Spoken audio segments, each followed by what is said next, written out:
2015 Shimano Canadian Cyclocross Champion. Are we going to have a first ever Quebecois champion? And it's going to be, ladies and gentlemen, Raphael Gagne, your champion in Winnipeg.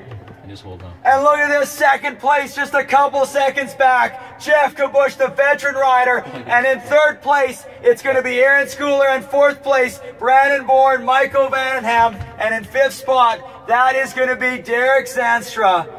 What a ride, what a race. That was pretty incredible. That was a great race by all of these guys, throwing down and giving it all they had. You know, in Van Ham, you saw him come across the line in fourth place, but throwing his arms up because he was so excited for his teammate, Raphael Gagne. To be second or third on the podium probably meant less to him than it was to see his teammate win the race today. That's why he was cheering across the line. That's what he said before the race. As long as one of the Red Truck Arnaud teammates wins, and that's what happened today. Raph Gagne in first, Jeff Kabush in second, Aaron Schooler back in the podium again in third spot, and we had 5 riders within 15 seconds of each other at the finish. A very, very